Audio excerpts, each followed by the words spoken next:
Alright class, settle down, class is in session, everyone get to your seats. Hey there YouTube, I'm Yukitsu, this is the Yukitsu Times, welcome to my channel, welcome back to Banished, and welcome to a new start. As you can see, I've started on medium. This is just going to be a sort of basic look at the game, and it's going to basically be a sort of similar let's play slash guide as our Don't Starve series. And we're going to be doing a little bit about how to build different types of cities, and I'm going to be showing you about different starts and different ways that you can play this game. And you can of course tailor it to your like, you can mash them all together, but the first few episodes are going to be about how to start off a city, and the reason that I'm going to be talking about this is that all the starts for my cities are going to be very similar, just so I can survive. It's based off of a very historical premise, that being that early on in society you really kind of had to rely on hunter-gatherer mentality. It takes a lot of resources to get a farm up and running. It requires a lot of existing infrastructure, so with that in mind, we're going to mostly be doing the same start no matter what conditions we're in, and no matter what sort of position we're in. So let's get right off the bat with saying how to do the basics here. First off, you want to take a good look around the map about the different places. I've checked out the seed before, so I do know a little bit about here. You want to know where the broad expanse plains are, which is where you can get a lot more buildings, a lot more farms, a lot more ranches, and a lot more population density if you want to. You want to know where the river goes. That's an important resource for fishing and for trade. You can trade along this thick river, you cannot trade along these smaller, thinner rivers, so this thick one is vital to your success if you want to rely on trade. These lakes, not actually as important as you would think they are. All they are is sort of a block point for other resources, but they can be useful for fish if you happen to want to, especially around these points here near where the river and the lake collide. Fishing port there tends to be very profitable since they are based on how much water they're touching. So that's the look that we want to get of the overall map. That's going to give us a bit of a picture in our mind about what our city is going to be like and look like later on, but for now what we want to focus on mostly is where we start. Now, if we look at where we start, typically you're going to find yourself relatively near some sort of limited area of growth like this here. You're going to find yourself near some sort of water feature, and you're usually going to find at least one fairly broad area of expansion that you can use as an immediate way to exploit the resources around you. Now, some starts don't have something like this, and certainly very few have something that extends all the way out here, but all we really need is a small section like this to sort of start ourselves off, and if necessary we can always build a bridge or a tunnel. So just so long as you've got about this much space, you can start off. If you've got less than that, I would re-roll the map. Honestly, it's not going to be any fun unless you want to do it for the challenge.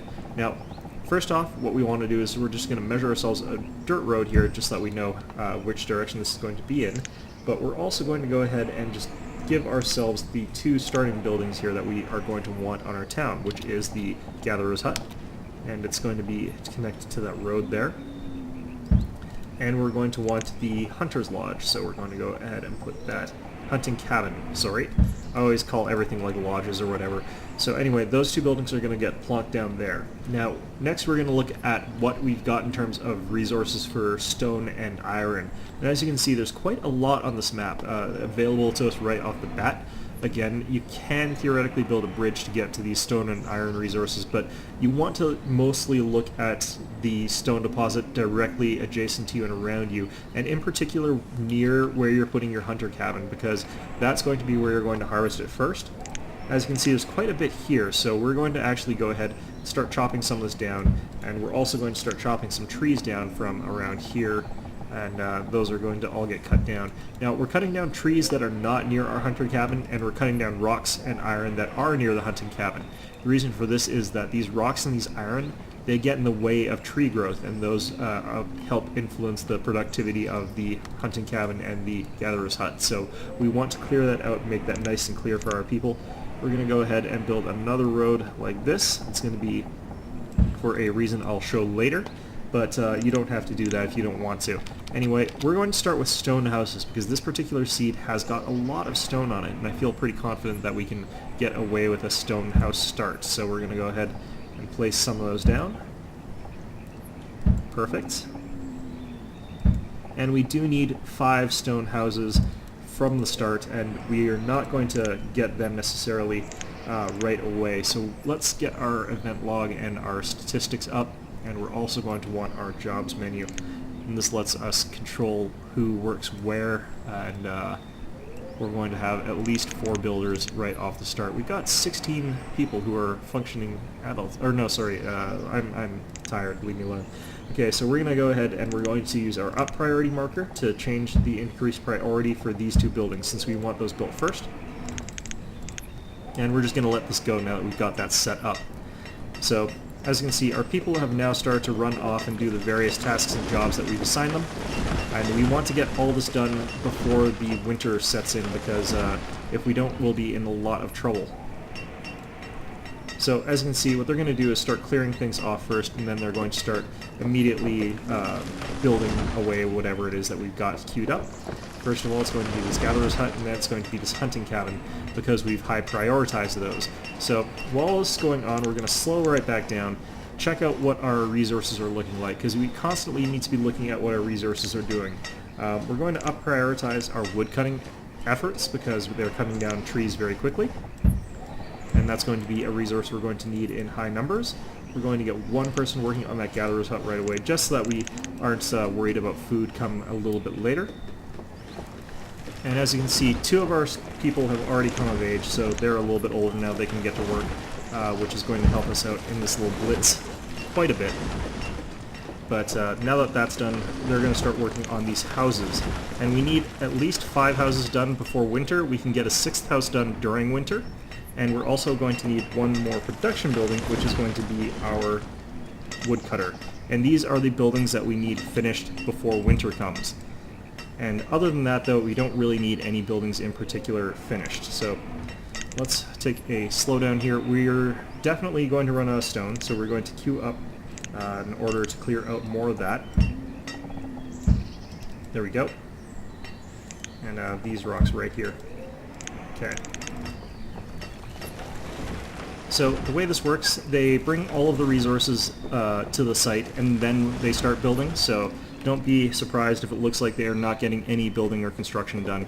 They don't even show you the sort of template of the city until that's done. Now, we are going to also need just a touch more iron. Oops, I always hit that button by accident. So we're going to get, again, the stuff that's nearby our little hunting lodge and the gathering hut, so that way we don't have too many people moving in the way there. Okay, we want these buildings increased in priority. We want those ones done a little bit faster. Okay, big shift in our resources. And I'm playing this on 10 times speed just because I want to be able to get a lot of content done for the purposes of this tutorial. I highly recommend that you play this on a slower speed because, like, honestly, there's no reason to play it like you're rushing. You can just take it at a leisurely pace. Times 1 speed is a great speed to play it on, in my opinion. It's just that while I'm talking about how to do this basic start, I want to blaze through it a little bit, just so I can explain the very basics to you, though, so that you have a good idea of what's going on without having to rely a lot on a very slow progression. Now, we are going to run out of wood pretty soon, so we're going to cut down a little bit more trees here. And let's just get those. That ought to do fine. And let's get those as well. Okay. Back to 10 times speed, though. So when you're doing this on the slow, normal speed, this is less bullshit. Looking at the zipping resource pile there, that's a little bit less nonsense, but when you're doing it like this, that's sort of the way it is. As you can see, we're already into summer. We want to get this all done before winter comes. We don't need someone working on this wood pile quite yet. And looks like we're on low stone again, so we're going to go ahead and up prioritize stone. That will make it so that they mine that preferentially. And that's going to make it so that we'll be able to build these last 2 houses pretty quickly. And just sort of micromanage that up and make sure that everybody's working appropriately.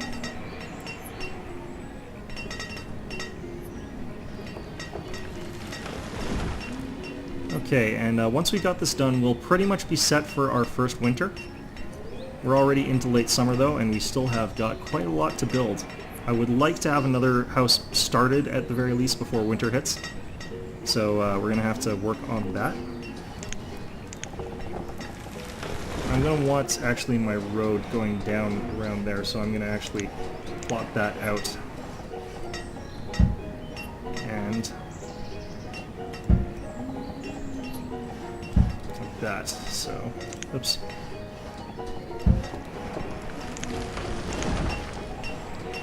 Okay, so this is going to be our last house. If we can get this done before winter sets in, that would be fantastic. We're going to get this guy working on that.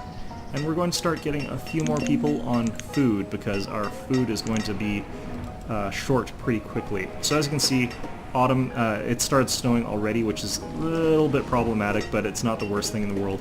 The reason is that it can be autumn early. Autumn can come early in this game, so do be careful about that. We're going to prioritize this house because, again, we want to make sure that it gets done. And once that's done, we'll be in a bit of a better position to deal with everything else. But these are the crucial structures for our first year. These are absolutely necessary, and it's good to have them all done up by then.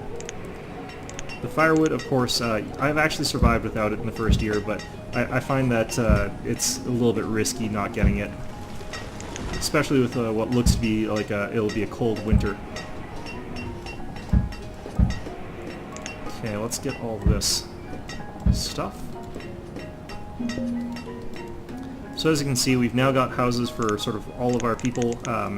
That's going to be pretty much everybody except for a few people that have just sort of grown up a little bit more. So we're going to be okay for our first winter, but just sort of as a flash frame, what we've got here, 6 houses.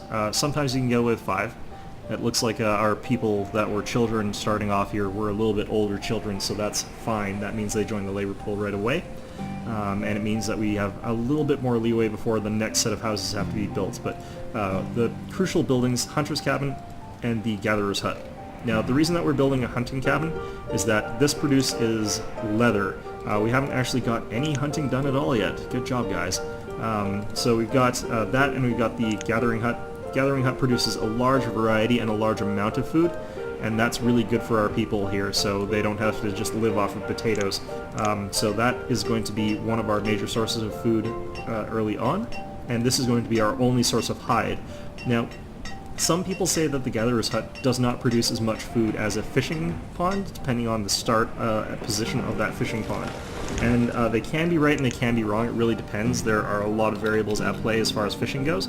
But the reason that I like to get the Gatherer's Hut first is that it provides vegetables, whereas a fishing dock provides meats, essentially. It provides fish, which are classified as a meat, as far as I can tell. And the game actually rewards having a balanced diet with a higher health. As you can see, our guys are living entirely off potatoes, so the average health of our citizens is 4 instead of 5.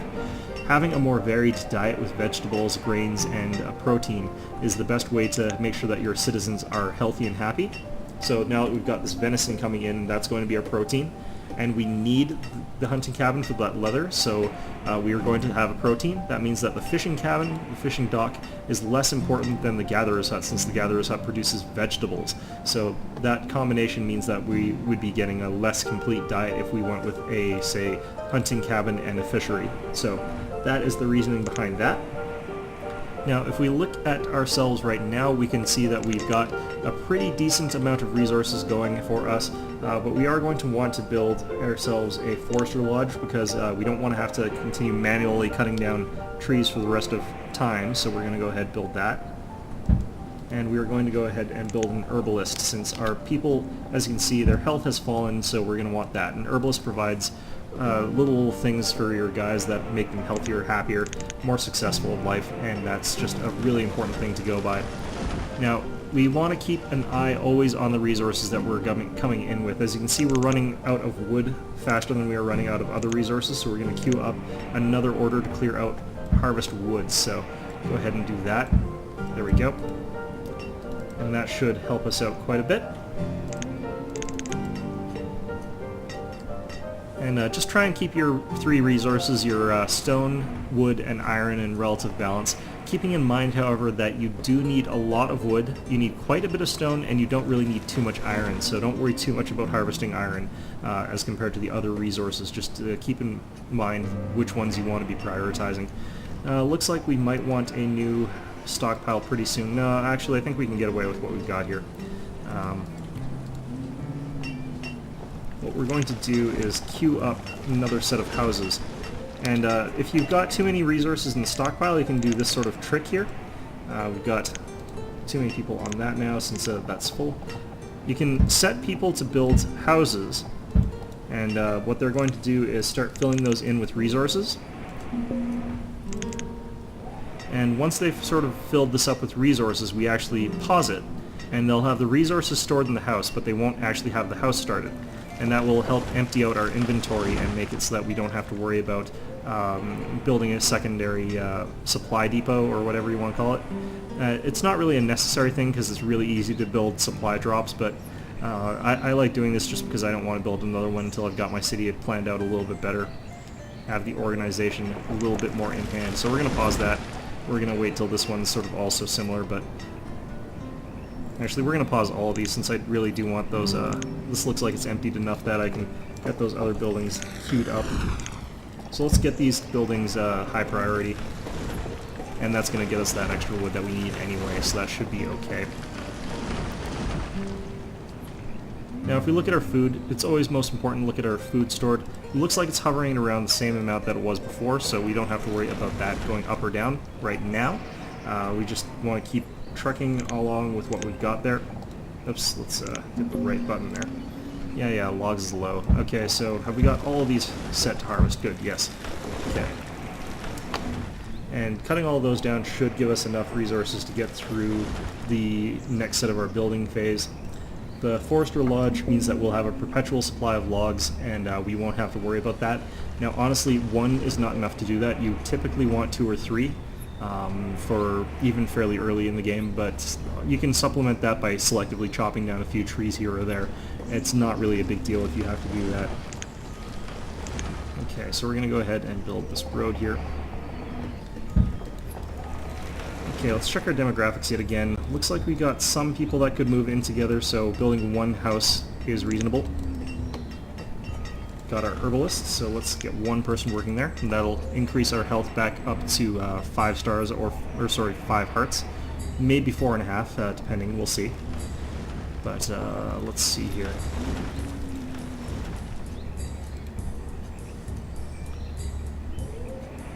Yeah, things look like they're going okay. Our food is dipping downwards a little bit, so let's get one more person on our gathering.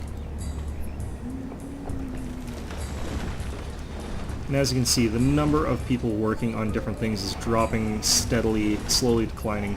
We're going to have to decrease our number of builders by 1, that's fine. Now, the other thing that we absolutely want to be building pretty soon is the a tailor, and the reason for that is our stored clothes will be out sometime in year 3, so we want to make sure that we're getting that done, and once we can do that, we'll be a little bit better off. Okay. So that's our building for year 2. We've got ourselves a fishing dock, and we've got ourselves another house being built. That's fine. We've also got this Forester Lodge, and we've got ourselves an herbalist. So that's going to be what we've had for our 2nd year, and that's going to be... it's not going to be a great year, as you can see. We still need some more labor coming up from our youngins, but looks like we've got another person who should be there soon. And we don't really have any people dying off yet, so it's not like we're in trouble as far as that goes. And it looks like no one's quite old enough yet to pair off yet, so in this game it's like 13 or something that people start pairing off, depending on whether they're educated or not, and a lot of other things. But for the most part, you want to make sure that you're always getting as many people as possible that you can keep fed into these new houses, that way that your population doesn't turn old and stagnated. Okay, let's build a dirt road down to here. And we'll build a little bit of a bridge across to here. That's what we'll do with our workers right now. And the reason that we're going to do that is we want to have access to those resources that are across the water here, including being able to chop some more of these trees down. And as well, we also really want to get more people working in foresting lodges. We can, however, get along with just one guy working in the building and one more guy working in Forest Lodge. And as you can see, our food is sort of jumping upwards, so that means that we've slightly overcompensated for food. We're going to take one guy off fishing, and we're going to let that guy go into labor. So well, that guy work as a laborer. He's not going to go into labor. That's not what guys do, typically, unless that you're watching that awful, oh God, Arnold Schwarzenegger movie. I forgot that was Arnold Schwarzenegger for a moment. Just is not the sort of thing that you expect of Arnold. Actually, no, that's exactly the sort of thing that you expect out of Arnold. Anyway, so we've got ourselves a little bit of a town sort of forming along this road here, and that's perfectly fine. As you can see, our health has jumped back up to 4.5. That's pretty good. It's not great. We're approaching year 3 though, and as you can see, our amount of stored clothes and our number of tools is really dropping. So we're going to want to make sure that we can really accommodate for that problem. And looks like our reserve of logs is going to be the sort of clinching factor in keeping us from doing that effectively, but we can still harvest some of these trees. I think that's, yeah, those are out of the range of that radius, so we can get these ones all down and that'll be fine. There we go. We've got a bunch of little babies, which are going to be a little bit of a problem since they're mouths to feed. We got one extra person coming up as a laborer, which is good. We can send him to go work as a fisherman, and that should be okay. I would like this bridge to finish, but again, I don't really have the labor to get that rushed. Okay, we got... Always click through your houses and see if you need to build new houses. Wait till you've got 2 people who are over 10. And then that's a good sign that you want to build houses, especially if they're, well, like people who are living with their parents, so you can see, like, clearly there's a mother, father there, and then a child, so that is how that works. Let's go ahead and get our tailor queued up. I think we got enough for this, except for wood. Actually, we even have enough wood for this, so that's perfect. Perfect. Okay, and we've broken across there to this new area. That's going to be good for us since we can now go ahead and just deforest it. Not a care in the world as far as that goes. And we can also harvest all this rock, which is going to help us out a little bit. Again, we're at pretty full storage, so I'm going to turn off these. Actually, no, because we don't have the labor to pull it all there. So we are going to just go ahead and build another little storage lot. I don't like building these. Let's build it here. That ought to do. Okay.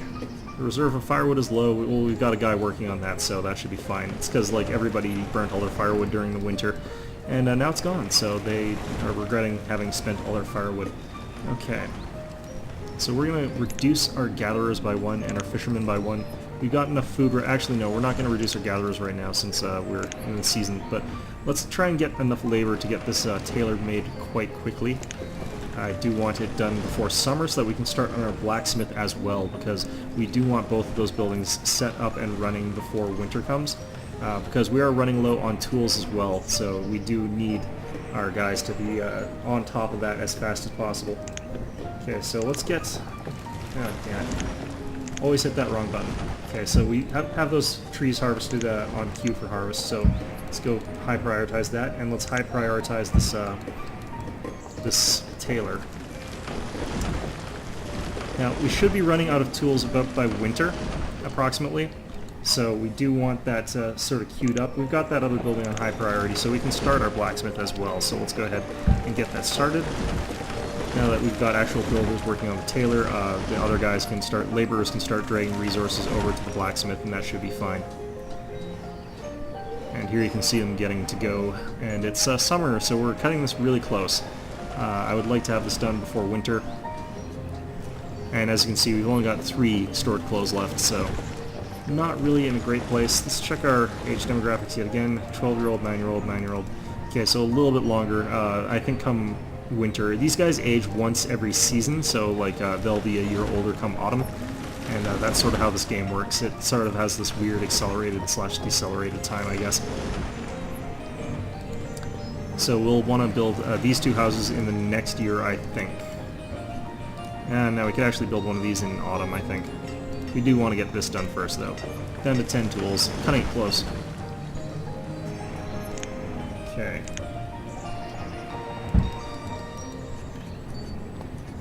So this is year 3 for year 4. That's when things start to open up a little bit. You'll have all of the basic structures, and that's where I'll be cutting the video, I think. Sort of that start of year 4, but as you can see, like, we're doing pretty well for ourselves. We're not too worried about food, although I am actually going to put more people back into food, just because, like, I've been wobbling back and forth between, like, 500 and 1,000, sort of, or I went down from, like, 1,000 to back down to 500, so we do want more. We've got some laborers that have come in, so that's going to help us out quite a bit. And we can also fire our clothes maker, since he's already made his 29 clothes, and that's going to help us out a ton. But he's out of leather to work, so that means that he's done that job. He's done everything he can there. So we're going to let him do other things now.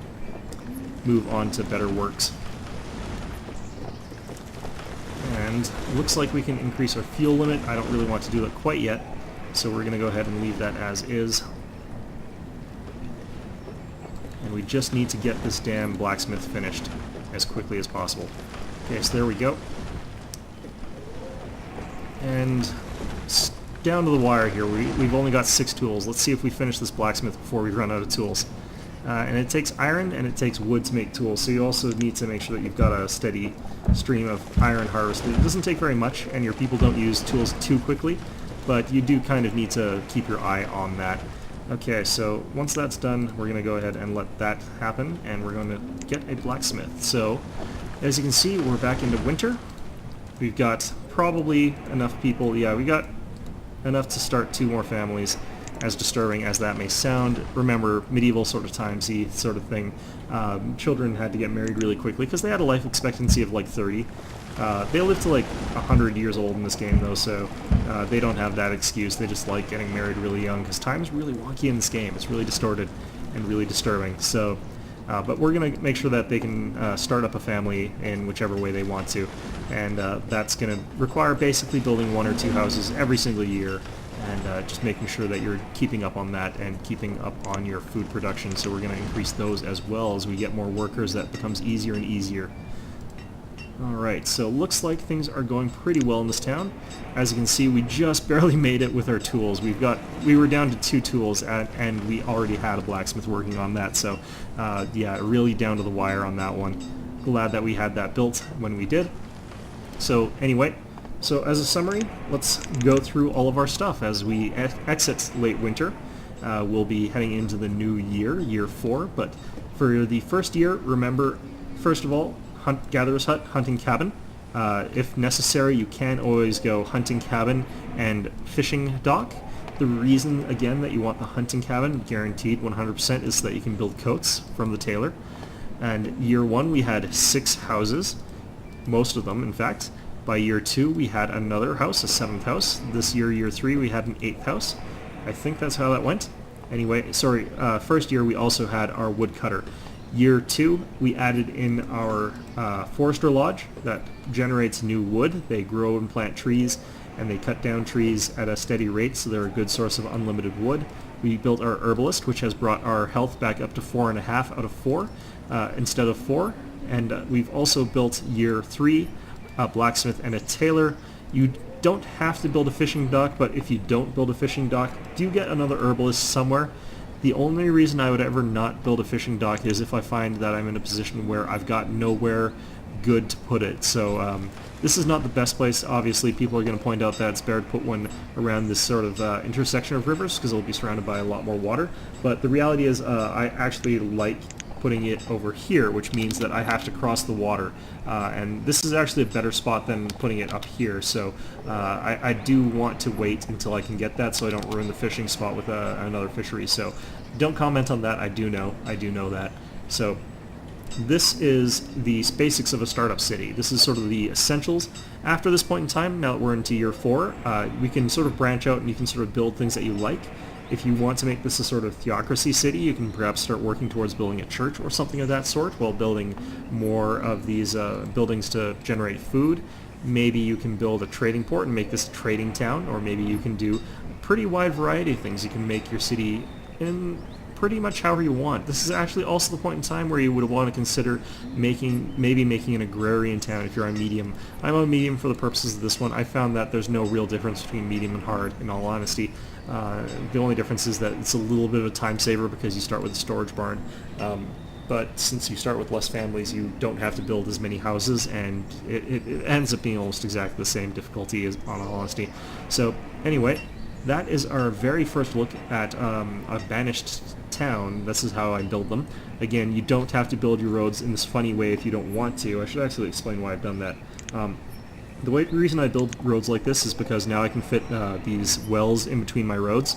So I can put like wells just sort of all the way down along my roads in these big alleyways here, and that makes it so that people can fight fires much more effectively than if I had to sort of cram them into nooks and crannies. And this gives me a lot of leeway in terms of placing them all over the place in crucial intersections, and I think it looks nice actually, having these wide sort of roads, especially once I've converted them all into cobblestone roads. So that's the reason that I've got the road set up like this. If it looks funny to you, I promise it'll look better later. You don't have to do it, just as long as you keep in mind, you know, have some means of mitigating fire hazards. Anyway, I hope you found this video informative, blah. And as always, I hope to see you all next time.